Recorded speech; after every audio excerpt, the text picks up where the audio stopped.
We'd already mentioned that seeing Venus from Earth, at, it's always super bright when particularly when it's close to us, and it gets closer to us than anything other than the moon, and it's got very bright atmosphere, very bright clouds reflecting an enormous amount of light, very high albedo, and so astronomers with telescopes were able to see phases. In fact, even from the naked eye, I've known of people that have very good eyesight that when Venus is just a few weeks before or after the inferior conjunction, that's when it's closest to us and biggest in the sky. And I've known people be able to look at it and with the naked eye just barely see it look like a little smiley face in the sky.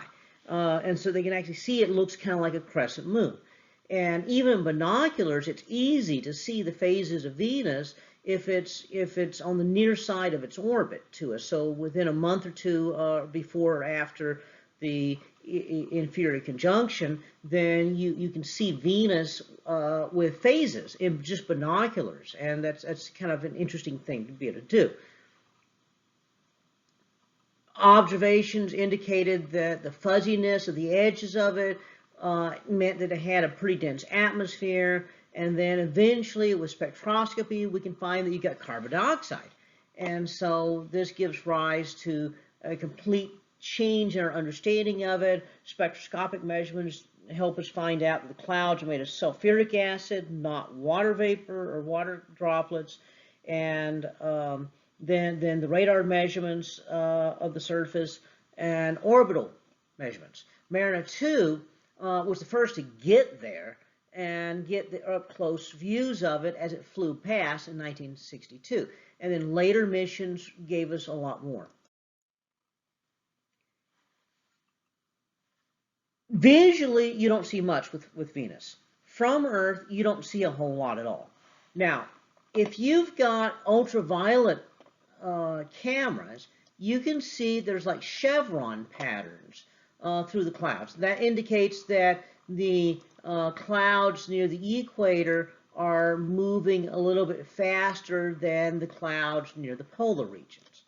Now, the chevron patterns are visible in ultraviolet light, but it is barely possible to see them with deep violet light sometimes. So you put a violet filter on a telescope, something that blocks all but the very deep violet colors. A lot of people, particularly amateur astronomers, swear they can see patterns in the clouds here. Observations of those clouds tell you that the clouds go around once every few days. And so for a long time, they thought that meant that Venus rotated once every few days. As I said, so spectroscopic studies show the clouds are sulfuric acid, not clouds of water vapor. These observations actually turn out to be very interesting because the sidereal period of Venus turns out to be 243 days. And those 243 days, and again, this is an image here put together with a whole bunch of pictures of Venus in ultraviolet light. You can see the chevron patterns and then rotating. Now, the thing is, it's rotating the wrong way. So it's rotating backwards. It's almost like it's upside down. Okay, so inclination is 177.4 degrees. That's almost 180 degrees. Now, what does that mean? Well, Earth is inclined 23 degrees in its orbit. I mean, it's tilted 23 degrees on its axis as it goes around the sun. Venus is tilted almost 180 degrees. That means it's upside down, which means it rotates, it goes the wrong way, what we call retrograde rotation. I'll get back to that in the next slide. The solar day is actually shorter than the sidereal day. Now, why is that? As Venus goes around the sun, okay, it moves in one direction. Now, Earth rotates in the same direction that it's going around the sun. Venus rotates the other way. So that means that Venus is rotating the wrong way, which means as it goes around the sun here, that as it rotates, it actually rotates, even when it's like halfway, it's pointed at the sun. And so that means the solar day is actually shorter than the sidereal day. That's not like on Earth or the other planets. For the other Earth, the solar day is about 4 minutes longer than the sidereal day, and that's typical for planets. The result of this is that as the planet is rotating, the orbit is carrying it around so that the orbital motion causes the sun to rise in the west and to set in the east. Now, the rotation makes the stars rise in the east and set in the west, but the orbital motion is making the sun looks like it rises in the west and sets in the east. So that's backwards. Another interesting thing here is the synodic period of Venus, about almost 584 days, is almost 5 solar days. So what does that mean? It means as Venus and Earth pass each other going around the sun. So as Venus goes around the sun and then Earth goes around the sun, that when Venus and Earth are in inferior conjunction, next time they're in inferior conjunction, then that is almost exactly 1.92 solar days. That means that every time Earth and Venus pass each other, Venus has almost the same side of the planet facing Earth. Okay, well that's almost 5 solar days. The orbit is almost 1.92 solar days. And so that means that 1 year on Venus is just slightly less than 2 days long. Venus days. This retrograde rotation. Okay, normally planets go around the sun, so they're going around the sun in this direction. They also rotate in that direction. That's called prograde rotation. That's what planets are supposed to do. But Venus is going around this way and it's rotating the other direction. Now, why is that significant? Well, you got the sun, and the sun rotates. Mercury goes around the sun in the same direction that the sun rotates. Venus goes around the same direction. Earth goes around the same direction. Mars goes around in the same direction. And Jupiter goes around in the same direction. And then Saturn goes around in the same direction. Okay. And Mercury, as it goes around, rotates the same way. Earth, as it goes around, rotates the same way. And Earth's moon goes around the same way, and the Earth's moon rotates the same way. So they're all, we're looking down at the North Pole of the sun, so everything is going counterclockwise. Mars goes around the sun and rotates in the same sense as it goes around. Mars has 2 moons that each go around in the same sense, and they all rotate in the same sense. Jupiter goes around the same way. Jupiter rotates the same way. Jupiter's big moons all go around the same direction, and they all rotate in the same direction. Saturn goes around the same direction, rotates the same direction. The rings go around the same direction. It has several big moons that go around and rotate the same direction. There's a definite pattern here. Venus goes the other way. Okay, so that really stands out, that Venus's orbit and rotation do not conform to the rest of the solar system. So what's going on here? We don't know. Honestly, we don't know. There's several ideas. Maybe turbulence in the proplyid that made Venus, made it that way. Always when they have no other good explanation, someone dredges up the really big thing, hit it and knocked it over idea. I mean, there's really no idea really why this happens that's been confirmed. So we don't really know why Venus is backwards. If you really want to study Venus, though, you got to go there. And so the Mariner 2 spacecraft was the first one to make it there.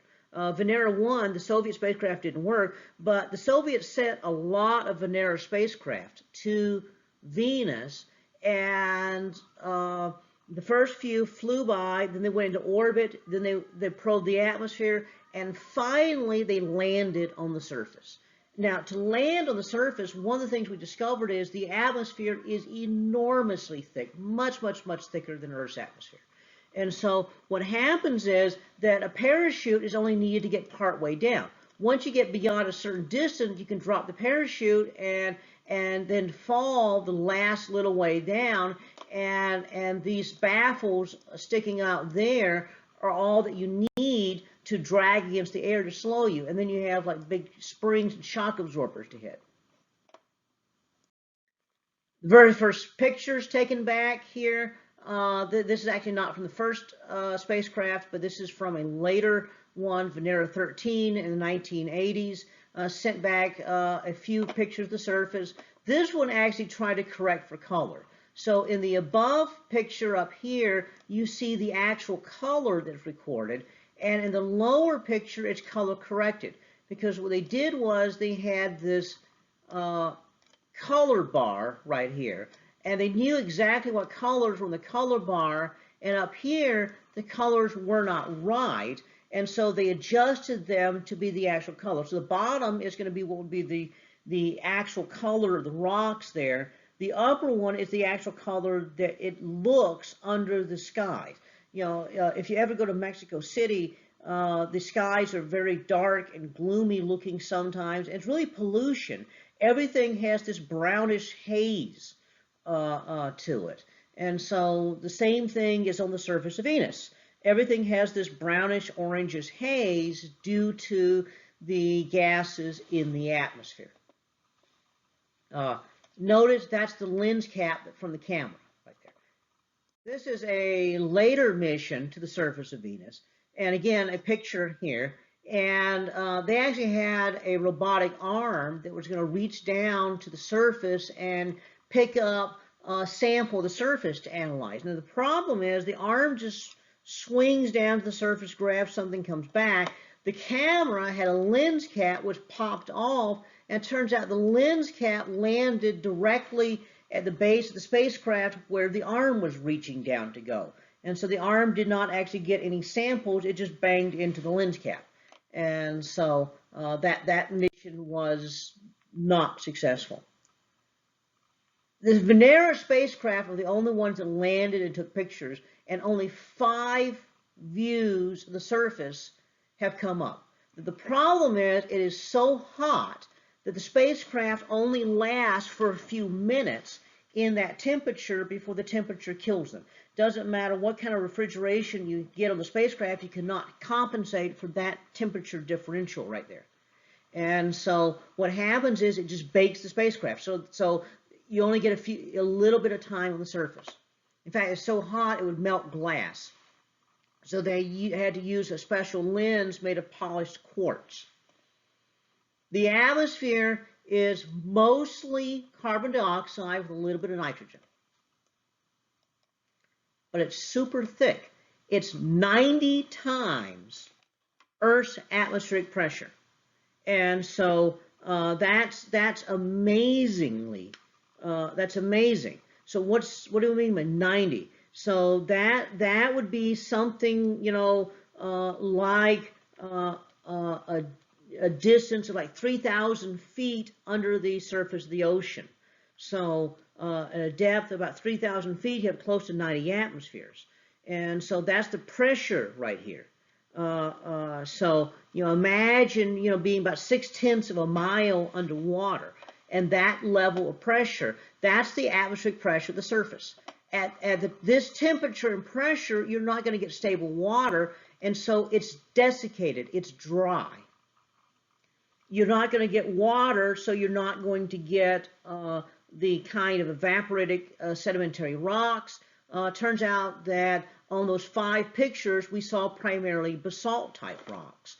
That tells us something about the volcanic nature if that's over the entire surface.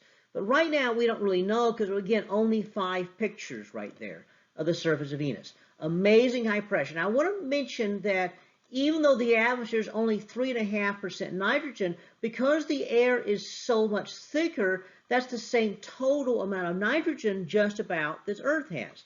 If you were to take away all that CO2, you'd have an atmosphere that's much closer to Earth's atmosphere.